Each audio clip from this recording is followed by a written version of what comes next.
son pocos, son la mitad, ¿no? Pues de esos pocos que se registran, resulta que cuando yo los voy a buscar, no están, ¿no? Ese domicilio no existe o no los conocen. ¿Cuántos? Pues casi el 40%, ¿no? El 22% de los registros de la base de datos del RFC no contiene información suficiente para ser ubicados en su respectivo espacio geográfico. ¿Qué quiere decir? Que de esa mitad que se inscribe, una quinta parte, un 20%, resulta que no los puedo identificar, sus datos están incorrectos, las direcciones no existen, vamos, ¿no? No nada más es que no los encuentre en su domicilio, sino que los domicilios no los puedo determinar de origen, ¿no? Hace falta incorporar al padrón al 24% de los contribuyentes, de los cuales prácticamente todos son pequeños contribuyentes. De los contribuyentes activos que se localicen, 71% tiene errores en sus datos básicos, y de estas correcciones 15% corresponden a errores mayores que afectan la localización del contribuyente. Pues con un padrón así, con unos datos así, pues es de esperarse que la recaudación en México sea baja, ¿no? El SAT, por mandato de la Cámara de Diputados, en la Ley de Ingresos, tiene que hacer cada año estudios de evasión fiscal, y no propiamente hacerlos ellos, sino mandar a hacer estudios de evasión fiscal a instituciones prestigiadas. De esos estudios de evasión fiscal que ha hecho el CIDE, el Colegio de México, el TEC de Monterrey, muchas instituciones han participado en estos estudios de evasión para tratar de tener una estimación de cuál es la gravedad del problema. Este es un resultado que obtuvieron en el 2003 sobre la evasión estimada en el impuesto sobre la renta de las personas físicas para 2003. Resulta que calcularon un índice de evasión del 77% en el impuesto sobre la renta de las personas físicas, ¿no? Con respecto al ISR de las personas morales, los índices de evasión calculados o las tasas de evasión en alrededor del 40%, ¿no? De acuerdo con el último estudio que creo que lo realizó el CIDE, del ISR de las personas morales, ¿no? Entonces, con estos altos índices de evasión, con ese padrón de contribuyentes tan deficiente, pues es lógico esperar que los niveles de recaudación en México sean tan bajos y descansen de manera peligrosa, por lo que estamos viendo en la tendencia del precio del petróleo, en los ingresos petroleros, ¿no? Entonces, en ese contexto de bajo crecimiento, de altos índices de evasión fiscal, de baja recaudación, pues ¿qué podemos esperar para el año que entra? Pues que los ingresos del gobierno van a ser menores a los que observamos en el 2006. ¿Cuánto menores? Un 4% en términos reales, una caída en la recaudación.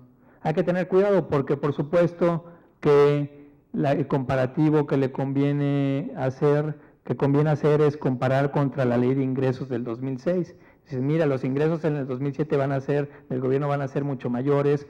Si tú los comparas contra la Ley de Ingresos del 2006, pues sí. Pero si los comparamos contra cómo vamos a terminar el año, va a haber una caída en la recaudación. Y esa caída en la recaudación se explica en parte importante por la caída en los ingresos del petróleo, ¿no? Esto con un precio de $42.80. Ya vimos que la tendencia ya peligrosamente se está acercando a esos $42.80 a la baja, lo que implicaría que este escenario dramático de una caída en los ingresos del 10% en los ingresos petroleros puede ser mucho más dramática, ¿no? Los ingresos tributarios del gobierno, ¿cómo van a ser comparados contra el cierre de 2006? Pues muy modestos, por supuesto, ¿no? No hay reforma fiscal, no hay esos altos índices de evasión fiscal, ese padrón tan deficiente. Pues, ¿qué podemos esperar en términos de recaudación? Pues una recaudación muy modesta, ¿no? O prácticamente similar a la del año pasado.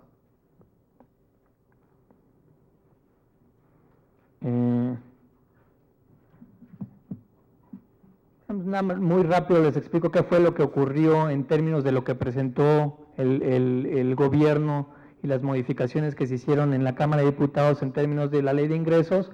La Ley de Ingresos terminó en 2.260.000 millones de pesos, ¿no?, cuando la iniciativa de ley tenía 26.000 millones de pesos menos, ¿no? ¿Qué hicieron los diputados? Se incrementaron los ingresos en 32.000 millones y los disminuyeron en 6.000 millones por algunas modificaciones a las leyes fiscales que nos van a platicar más adelante, comparadas con las que proponía el Ejecutivo. Eso trajo un impacto neto de un crecimiento de 26.000 millones en los ingresos totales, que es un crecimiento, de todas maneras, ya vimos que menor a con los ingresos que va a terminar el gobierno durante este año. Aquí viene la explicación, ya no me detengo porque eso lo vamos a ver más adelante, de cuál es la fuente de esos 26.000 millones en detalle. Y el presupuesto de egresos por ley, les decía que el año pasado entró en vigor la Ley Federal de Presupuesto y Responsabilidad Hacendaria. Por disposición de ley, el presupuesto tiene que estar balanceado, no puede haber déficit fiscal, por lo tanto los egresos para este año son exactamente iguales a los ingresos, son esos 2.260.000 millones de pesos, ahorita lo vamos a ver al final. ¿Y cómo se distribuye este gasto en todo el gobierno? Aquí está la distribución por cada una de las dependencias, por cada uno de los ramos. Aquí están los 2.260.000 millones de pesos, que es lo mismo que los ingresos, dado que no está permitido que el gobierno tenga un déficit, ¿no? Estas son las reducciones y ampliaciones que hizo la Cámara de Diputados. Son iguales esos 26.000 millones que se obtuvieron de ingresos adicionales netos. Hicieron reducciones a algunas dependencias por 56.000, ampliaciones por 82.000 millones, y en total tenemos 26.000 millones más netos, que son los mismos que los ingresos adicionales que se obtuvieron por las modificaciones que se hicieron, ¿no? No podían ser diferentes. ¿Qué ramos fueron los que tuvieron mayor ampliación en relación a la propuesta presentada por el Ejecutivo?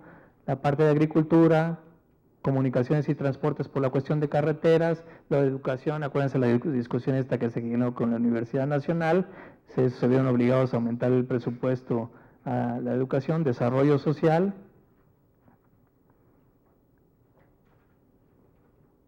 Y estas son las reducciones, ¿no? Vamos aquí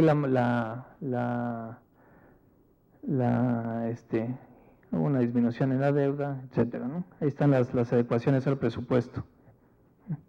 Y aquí está la explicación en detalle si quieren ir viendo cada uno de los conceptos. Entonces, finalmente, en términos del gasto federalizado, que es lo que participa, los ingresos que le participa el gobierno a los estados y a los municipios, ¿qué podemos esperar para este año? Pues por supuesto que también una caída importante en los recursos que van a tener los estados y municipios comparados con los que tuvimos durante el año que recién acaba de terminar, ¿no? Una caída de 4.4% en términos reales. Estos son en las participaciones y en el gasto que se llama el gasto federalizado, que son los recursos para educación, salud, seguridad, etcétera, ¿no? Entonces, los estados van a ver también vistos disminuidos sus ingresos para el próximo año. Pues con eso termino. Es un panorama, desafortunadamente no pinta bien. La idea no es aquí venir a plantearles cosas que son irreales. Desafortunadamente el año pinta algunos focos rojos, focos amarillos, hay que estar precavidos. Va a ser un año complicado en términos económicos, en lo macroeconómico, ¿no? Y no nada más en lo macroeconómico, ya empezamos a ver ciertas cuestiones en lo micro, incremento al precio de la tortilla y cosas de ese tipo que finalmente van a tener un impacto en la inflación también estimada para 2007, ¿no? Con eso termino mi exposición. Muchas gracias.